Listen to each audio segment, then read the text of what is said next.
بسم الله الرحمن الرحيم قل يا أيها الكافرون لا أعبد ما تعبدون ولا أنتم عابدون ما أعبد ولا أنا عابد ما عبدتم ولا أنتم عابدون ما أعبد لكم دينكم ولي دين.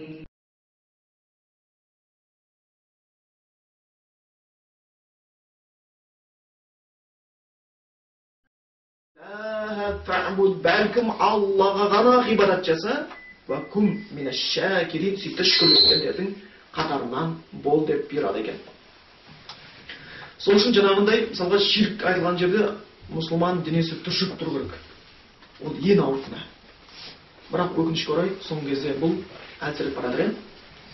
Мұсылман кетіп бара жатады да бір жалаңаш қыз көріп көз түсіп кетсе астағфирулла деп қояды. Болмаса аяқта біреу кетіп бара жатқан болатын болса, тағы да бір көшеде біреу жабылып, біреуді ұрып жатқан болса, о субханалла, астағфирулла дей бәле деген сияқты.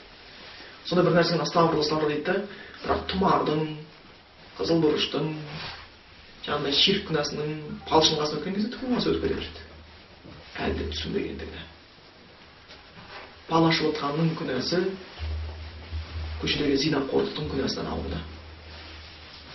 Қазір осындай ширктің жолдары өте көп ашып кеткен. Машинаның соңында қызыл жіп деген сияқты магазиннің ішінде спорт қылып қояды деймін. Тағы да қазір соңғы кез шықты ғой, құрбақа деген бар ғой. Феншуй. Сондай дәрежеге шайтан адамды ақымақ қылады. Субханалла, бүкіл адамды өлтіретін, тірілтетін, бүкіл елі қолында болған Аллахтан сұрамай, құрбақаға бейшара тұрып жүреді. Құдай неге айырбастады? Астағфирулла. Мұжырайтып, алдына тиын қойып қойыпты да. Сондай дәрежеде ақымақ қылады екен, шайтан. Сол үшін жаңағы ширк күнәсі өте ауыр. Оларға сендер менің ғибадат қылып жатқан мана ғибадат қылушылардың емессіңдер дейді. Сол үшін жаңағындай мен 10 жыл таухид істеймін, сосын бір 2 күн ширк істеймін, 10 жыл таухид істеймін, 2 күн ширк істеймін, ол ғибадат емес. Сол үшін ғибадат болу үшін Алла Құранда құр ғибадат жаса деп айтпайды, ширк қылма деген сөзді қосып отырады. Ва'будуллаха ва ла тушрику бихи шай'a. Аллаға ғана ғибадат жасаңдар, және оған серік қоспаңдар деп келеді. Аллаға ғана ғибадат жасаңдар, оған серік қоспаңдар деп бұйырып отыр. Ал шайтанның ең жақсы көретін күнәсі осы ширк. Өйткені басқа күнә істесе, адам тәубе қылып кете береді. Шайтан өзі жақсы көретін күнәлар бар. Ширк істеткен жақсы көреді, оны істете алмаса бидағат істеткісін жақсы көреді, оны істете алмаса семьяны бұзған жақсы көреді деген сияқты. Осындай бір сиқыр істеткісі келеді деген сияқты жақсы көретін күнәлар бар. Ең үлкені ширк. Сол үшін шайтанның қатты ашуын келтіретін сүре. Бұл сүре не? Таухид болған үшін. Ашу келеді. Өйткені мұсылман айтты. Жоқ, мен олардың сыйынғанына сыйынбаймын. Айтқан кезде, мен әруаққа сыйынбаймын, Исаға сыйынбаймын, алшыға сенбеймін.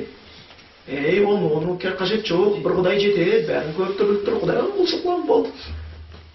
Деген кезде шайтан шырылдайды.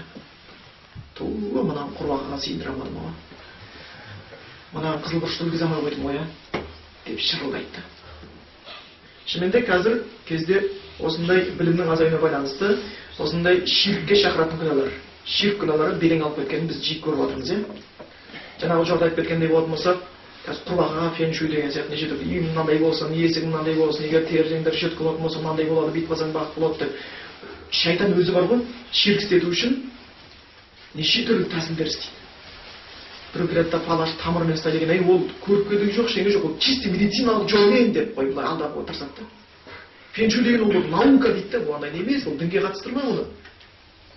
Ей, құрбаға сеніп жатсаң қаяқтың наукасың? Соған мен жетпейтін болдым. Келеді, үкін іліп қояды. Бәлесінен сақтайды депті. Ей, үкі не ол? Үкі не жейді өзі? Тышқан жейді. Тышқан жейтін үкіні бір іліп қояды да, мені қорғайды дейді. Үкінің өзі өліп қалған бар, бір оқпен ше. Өлтіріп қояды да, мені қорғайды деп отырды. Өзі өліп қалған. Айтқан кезде. Сен мысалға үйіңді, болмаса бір банкыңды қарауылдайтын болсаң, тірі солдат қойып қоясың ба? Өліп қалған ағайын көріп қалса өліп қалмайсың. Дәлес қорғамайды. Өлген адам қорғай алмайтын болса, құрбағамен өкі қаяқтан қорғайды. Шайтан осындай келеді. Сол үшін ширк күнәсі жүрген жерде шайтан адамның ақылын азайтатындығына дәлелдер көп. Омай ерғаба ан милләті Ибрахим ансамен аса дейді. Айтқанда Ибрахимнің таухид жолынан ақылы кемдер ғана бас тартады дейді. Ақылы кемдер ғана бас тартады дейді. Сондай болмаса жаңағы алдынан кетіп бара мұшық кескілетін болса, охо, бүгін енді жол болмайды. Мұшық ары бері жүрге болмайды сияқты оған. Оның қаяқтың мейі барсың, оны сенің алдынан деп кесейін деп бар дейсің. Өзіме кетіп барады, аяқтан тағырым шықпашы.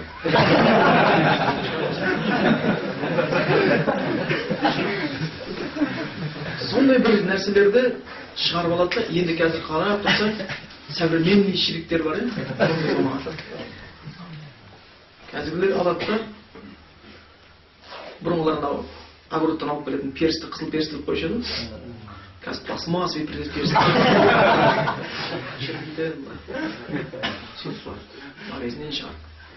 Сосын ана бір қазір не шығамыр үшін, ақ, қызыл бір, көз тигізбейді деген бір, қаптап барады. Кәдімгідей алып барады. Ширктің бір несіне күйінде, болмаса машинаның соңына қызыл шүбірек қазір көрсең, бүкіл машинаның бәрі перулары қызарып кеткен. Бір кісі білмейді екен де мұндай нәрсені. Ауылдан келген жігіт қой. Сосын біреу қараса, керемет, әдемі, қымбат машинасының соңына қызыл шүбірек байлап қойған ғой. Ол шүбірек шаң-шаң болып енді былай әдемі машинаның көркін кетіріп тұр екен да, қызарды. Сосын айтады, мынау шүбірек ілініп қалған ба дейді, жоқ ілініп қалған жоқ, байлап қойдым дейді. А не үшін байлап қойдың дейді. Көз тимесін десе, анау ауылдың жігіті ғой, білмейді ғой. Бізде ауылда басқаша істейді, бұл қызжақ не істесем, күйлемей жүрген сүйегінің артына байлап қойып бұқа қарасын.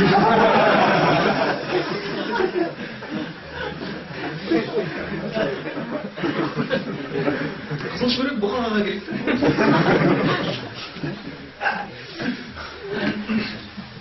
Сондай дәрежеде. Болды Құдай деп, бисмиллах деп көрініп отыр. Аллаға тәуекел етіп жүр. Атқанда шүберек не ол? Құрбаға деген не ол?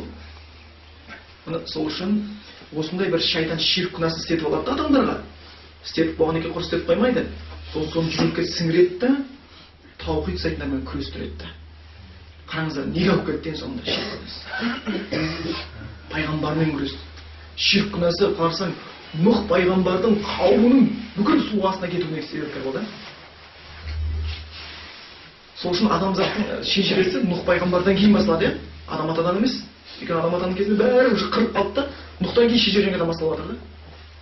Шежіре деген сөз өзі қай тілдікі? Арабша, шәжаратынан шыққан да, тармақ деген сөз, тармақталған деген сөз. Шежіре деп бізге келген. Сондан сол күйінде бір үлкен қауымдардың су астына кетуіне себепкер болды да. Ертең ол құры су астына кеткен жоқ қой, ертең олар тозаққа түсейін деп Алла сақтасын. Сол үшін мұсылман адам барынша сақтау керек, осы кафирдің күресі сол таухидты үйретіп жүр екен. Және айтып кафирлерге, сендер менің ғибадат қылып жатқан нәрсеме ғибадат қылушылардан емессіңдер. Сен қазір де ғибадат қылған жоқсың, сен ана сөзіңмен келешекте де ғибадат қылайын деп жатқан жоқсың деп, Аллах Тағала олардың ғибадаттарын қайтарады. Келесі аятта айтады, 4-ші аят. Вала ана абидум ма абаттум. Және мен сендердің ғибадат қылып жатқан нәрселеріңе ғибадат қылушы емеспін. Қараңыздар, айтты. Жоғарыда 2-ші аятта айтылған. Ғибадат қылмаймын. Мынада 4-ші аятта ғибадат қылушы емеспін. Түсіндіңіздер ме? Жоғарғысы етістік сөз. Мынау есім сөз. Жоғарыда мен қазір ғибадат қылып жатқан жоқпын. ғибадат қылайын деп жатқан келешекте, қазір де келешекте ғибадат қылайын деп жатқан жоқ дейді. Өйткені етік сөз жаңалануды білдіреді. Қазір де мен ғибадат қылып жүрген жоқпын сендер құдайларыңа. Келешекте ғибадат қыламын деген ой жоқ дейді. Ал мынада есім сөз, тасаббут, әрдайым қылады. Мен еш уақытта ширк күнәсін жасаушы емеспін дейді. Бұл ондайды армандамаңдар да менде жоқ болды. Еш уақытта, ешбір мезетте, бір сәтке де мен ширк күнәсін жасаушы емеспін. Одан кейін қайталады, ода антум абидуна ма а'буд, және сендер менің ғибадат жасаған нәрсеме ғибадат жасаушылардан емессіңдер деп. Біз жоғарыда айтып кеттік, шынымен сенің ғибадатың ғибадат болып есептелінбейді, Аллахтан бөлек нәрсеге сыйынғанды тастамайынша. Құранда келеді, ла икраха фид-дин, дінде зорлық жоқ. Дінде бір зорлап кіргізбейсің ішіне, да? Ұрып, соғып, деген сияқты, басын жарып деген сияқты. Мынандай өтірік әңгімелер бар ғой? Ой-бой, ана жақта өзбектер болмаса, ана жақта қазақтар дінге Алидің қылышынан қорқып кіріпті деп, кепті да Али жаңаларын бәрін сауапты да айтты. Или басын шабам, или аяғын шабам деп айтты. Сүндет демеймін соны. Соны ойласа, ойлайды көп адамдар. Соған жүктеп кетсе, мұсылман болады деп ше. Емес ол. Даже кейбір жерде баласын сүндет дегенді не деп айтады? Мұсылман қылдым деп қояды да. Сүндет деген сөз көп жерде қолданбайды, именно сол жерде қалып кеткен да. Сүндет деген. Қалмайтын жерде қалып, қалатын жерде қалмаған да. Бір дастархан басында тұрса, бір кісі, о, баламды мұсылман қылдым деп айтып отыр екен да. Қаладан өскен бір қазақ жігіт, ой, қалай сонда балаңыз мұсылман қылғаныз? Не, кәлима үйреттіңіз? Не ол кәлима дейді да? Жоқ, ондай емес енді. Енді Құран жаттап тұрсыз ба? Жоқ. Медресеге бердіңіз ба? Жоқ. Енді анау түсінбей қалыпты сұрақ мұсылман қылдым екен. Сонда қалай мұсылман қылдыңыз?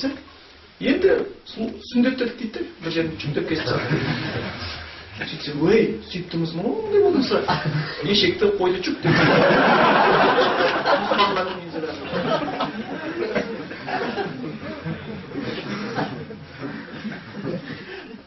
Ислам деген ол сауаттылық, дінде зорлық жоқ, ешкім зорламайсың.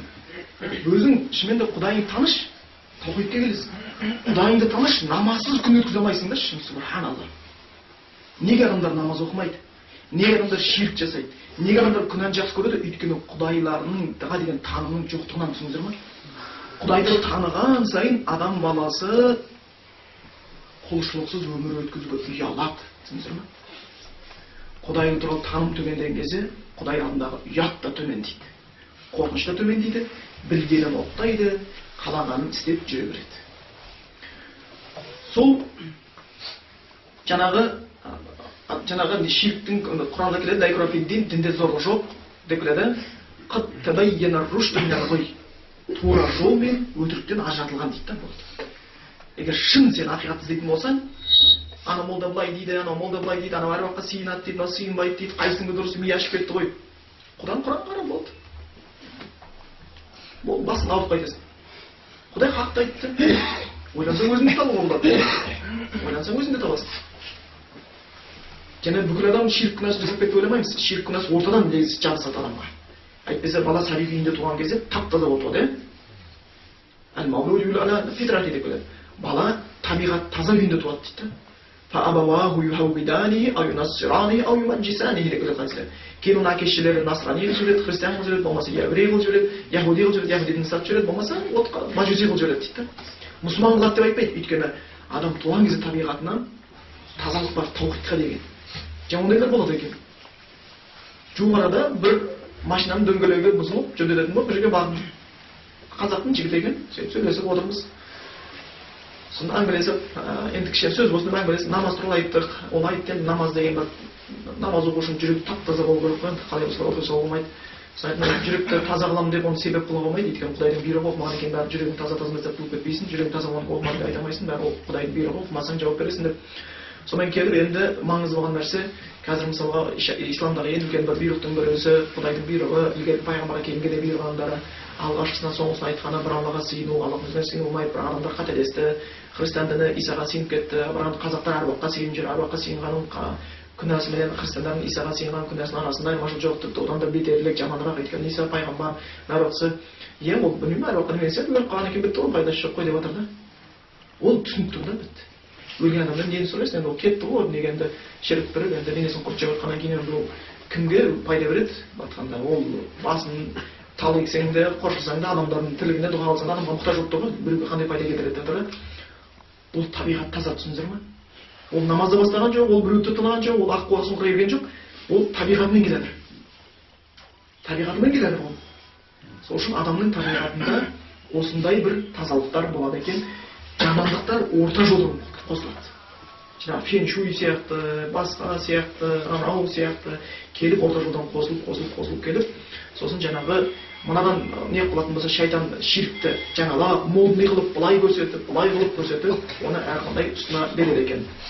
Тамыр сатқан кезде мен көріп кетіппен жынмен ештеңе қатысым жоқ, енді бір бұл чисті медициналық жолмен деп қойып жаңағы өйстіп жатырмын, бүйтіп жатырмын, бітті. Көріп кетіп жасадың ба? Ол ширк. Оны медицинаны онда да анықтамай қой. Фен-шуйды наукида анықтамай қой. Ол ширк болды. Ширкті былай істеткісі келіп жатыр, былай істеткісі келіп жатыр. Одан кейін ширктің әсіресе мұсылман адам, білімсіз мұсылман адам ширк қылатын болса, ол одан да жаман да, түсіндіңіздер ме? Өйткені қарапайым адамдар, мысалға айтайық, бір молда келді, әруаққа сыйынуға болады деді. 5 уақыт намаз оқиды. Ел айтады, молдаға біреу Құран оқып жүрген адам ғой деп, соның сөзін сенеді де ширк жасай бастайды. Жай адамның жасаған ширкінен гөрі намаз оқитын адамның жасаған ширкі ауыр болады. Ол екесе жоқ, өйткені оған біреу тыңдайтын болады. Сол күйінде келеді екен. Бұл жерде жаңа Құранда келіп жатыр, ақиқат пен өтірік ажыратылды дейді да. Кетіп, кім тағуттың бәріне қарсы шықса, тағут деген Құдайдан бөлек сыйынатын заттар, бір ғана Аллахқа иман келтірсе, мықты тұтқан ұстаған болады дейді. Үзілмейді дейді. Діннен мықты ұстау үшін екі нәрсе керек екен. Бір Аллахқа сыйыну керек, және Аллахтан бөлек нәрсені бәрін тастау керек бітті. Сонда да діннен ұстаған боласың. Енді Аллахқа да сен әулиеге ағамдан зиян жоқ қой дейтін болатын болсаң, сен тұтқан ұстаған жүрсің. Сол үшін өзі лә иләһә сөзін, лә иләһә сыйынатын зат жоқ аспанда да жерде, иллаллах, Аллахтан өзге. Бітті, мен Аллахтан бөлек әруаққа да сыйынбаймын, талға да, суға да, отқа да сыйынбаймын. Мені жоқтан бар еткен, судан қан еткен, осы тән берген, жан берген, Құран түсірген, пайғамбар жіберген, аспан жер жаратқан, өлтіретін, тірілтетін батқанда бүкіл нәрсенің иесі болған Аллахқа ғана сыйынамын, басқа заттың сыйыну қажеттілігі жоқ деген кезде сен сол кезде дінді ұстайсың. Оған дейін дінді ұстадым деп айту мүмкін емес екен. Енді аяттың жаңағы жалғасында айтып отыр, кәпірлерге сендер мені ғибадат қылған нәрсені ғибадат қылушылар емессіңдер деп. Сол үшін сен ширкті толық тастамайынша сен істеп жатқан құлшылығың құлшылық болып табылмайды. Аяттың соңында лакум динукум валия дин деп кетеді. Сендердің діндерің өздеріңе, менің дінім өзіме деп келеді. Имам Бұхари осы жердегі сендердің діндерің өздеріңе, менің дінім өзіме дегенде былай деп түсіндіреді. Лакум куфрукум валия ислам деген сияқты. Күпірліктерің өзіңе құрып кетсін, маған қатысы жоқ деген сияқты. Менің ұстайтыным ислам діні, Аллахтың бұйырған діні. Және бір тәфсірлерде келеді, лакум деген лакум жаза өзі дин деген сөз, жаза. Мынандай келесе, малики яумиддин. Батқанда есеп күннің иесі деп айтамыз ғой. Бір мағынасы жаза дегенде біледі. Сендердің істеген ширктер үшін жазаларың өздеріңе. Менің ұстанған тауқидым үшін сыйлығым Құдайдан. Деп осы күйде жаңағы ширктен толық бас тартуға шақыратын аяттардың бірі болып табылады екен. Сол үшін бұл сүрені әрқашанда мұсылман адам жиі оқып, біліп отыру керек. Бұл айтты таухид амали, яғни амалдағы таухид. Амалдағы таухид жаңағы бар. Және де мұсылмандарға осы жерде біз айтып кетейік, мысалға көп адамдар ислам дініне келген кезде исламның негізгі талабын білмей келіп жатыр, бірақ қазір келіп жатыр. Бір қызығы дін дұшпандарының шырылдап айтқан бір сөзі бар да, исламның алдында біз идеологически жеңіліп қалды, олар шындықты жеткізіп қойды дейді. Сонда айтып жатқаны мұсылмандар таухид таратып барады дейді. Тіпті дін дұшпандарының мынандай сөз болған екен. Егер бұл мұсылмандар Құрандағы бұйрықты білмей құр намаз оқи беретін болса еді дейді. Кәпірлер айтады, мешітті оларға біз өз ақшамыздан соғып бередік дейді. Еңкейіп тоңқайып жүре берсін. Tavhidті білмесең, намаз еңкею, тоңқаю. Tavhidті білсең, намаз құлшылық. Түсіндіңіздер ме? Сол кезде құлшылық болады. Бұлар еңкейіп тоңқайып жүре берсін, мешіттің зат жоқ берейік дейді. Исламның негізгісі осы. Пайғамбар Мұхаммед Мұстафа осыған шақырды. Және